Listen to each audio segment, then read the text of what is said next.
አንተ በሽታ ሄዳይቶ የጠላይ መጣው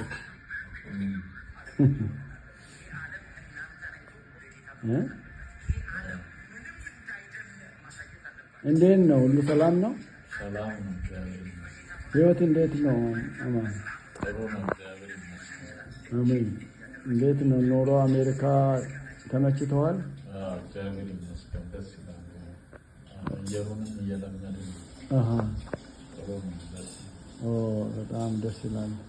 መንፈሳዊ ህይወት እንዴት ነው? ጥሩ ነው። እግዚአብሔር ምን አዲስ ነገር አለ እንደው ስታይ በአጠቃላይ እንዴት ነው? ምን የሚሰማኝ ነገር አለ? ያው እግዚአብሔር እንግዲህ በስራ ላይ እንደሆነ ነው። መልካም ሀሳብ ለሁላችንም እንዳለው ለእኔም ለእናንተም ያው እግዚአብሔር መልካም ሀሳብ ነው ያለው። እግዚአብሔር መልካም ሀሳብ በእኛ ህይወት ላይ እየተፈጸመ እንዳለ ይሰማል እና እግዚአብሔርን ለሚወዱት እንደ ሀሳቡ ለተጠሩ ነገር ሁሉ ለበጎ እንዲደረግ እናውቃለን ይላልና ስለዚህ እግዚአብሔር መልካም አባት ስለሆነ ነገሮች ሁሉ ለመልካም ሆኖ ስላለ እግዚአብሔር እናመሰግናለን። አሜን። ክብር ለኢየሱስ። እግዚአብሔር ይባርክ።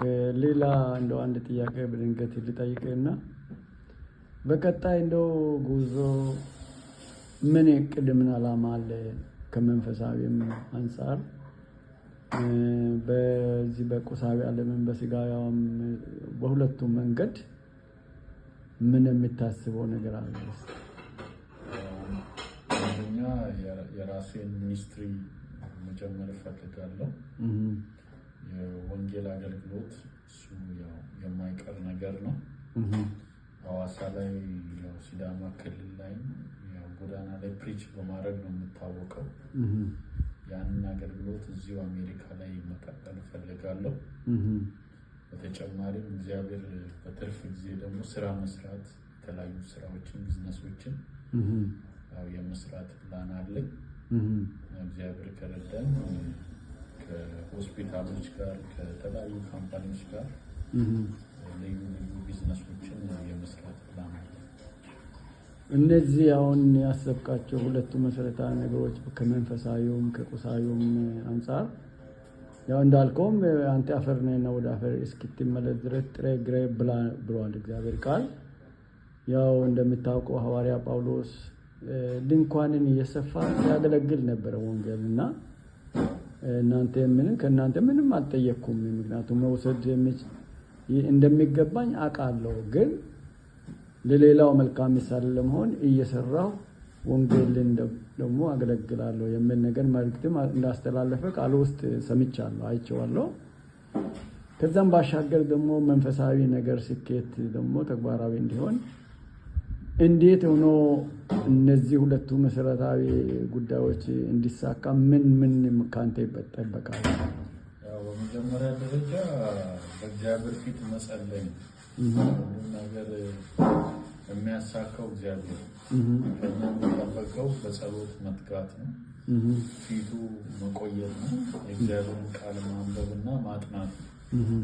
እኛ ዝግጅት ስናደርግ እግዚአብሔር ደግሞ የቀረውን ድርሻ ይወስዳልና ስለዚህ ከኛ የሚጠበቀው በጸሎትና የእግዚአብሔርን ቃል በማንበብ ወደ ቤተክርስቲያን በመሄድ ፕሮግራሞችን በመካፈል የወንጌል አገልግሎቶች ላይ በመካፈል ከኛ የሚጠበቀውን ድርሻ ማድረግ አለብንና ስለዚህ እኛም ለእግዚአብሔር ደግሞ ከእግዚአብሔር ከኛ የሚጠብቀውን ካደረግን እግዚአብሔር ደግሞ የቀረውን ነገር እሱ በራሱ ጊዜ ይፈጽመዋል ማለት ነው።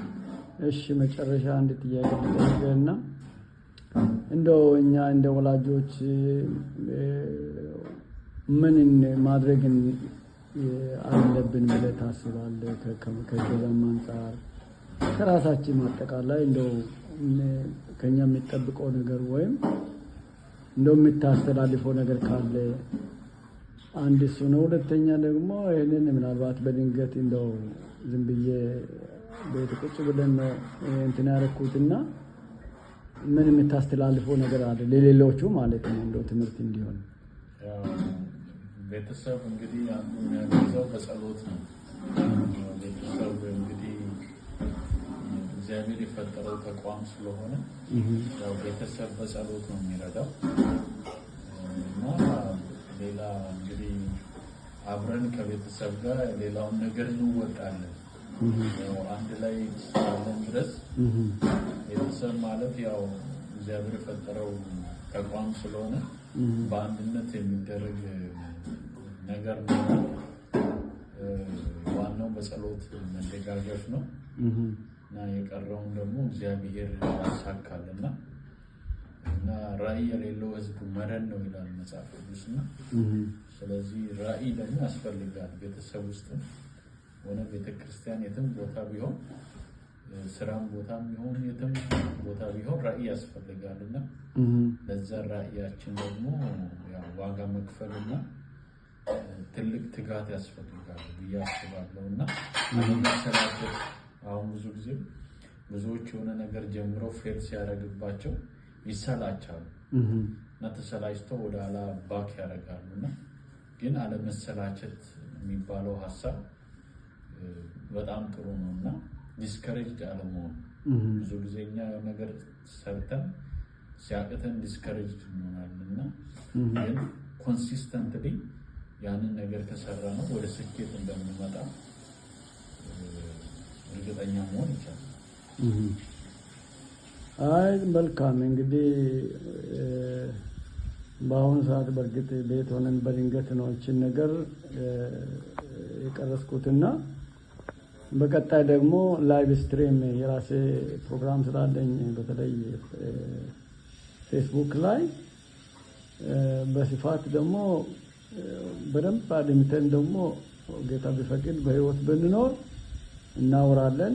እንዳልከውም አንተ እንግዲህ ያሰብከውን ያቀድከውን እግዚአብሔር እንዲያሳካ ክብሩን ደግሞ እግዚአብሔር ብቻ እንዲወስድ እኛም በጸሎት ደግሞ እንረዳለን። እግዚአብሔር ደግሞ መከናወንን እንዲሰጥ መንፈስ ቅዱስ ደግሞ እንዲመራ መንፈስ ቅዱስ መርቶ ደግሞ እንዲያሳድግ በመንፈሳዊ በረከት እንዲያሳድገው ራእይ ትክክለኛ ራእይ ሳይሳሳት አቅጣጫ ሳይስት ግቡ እንዲመታ በያ ግቡ የመታው ጉዳይ ደግሞ ክብሩን እግዚአብሔር ጠቅልሎ እንዲወስድ እኛም በጸሎት ደግሞ እናግዛለን።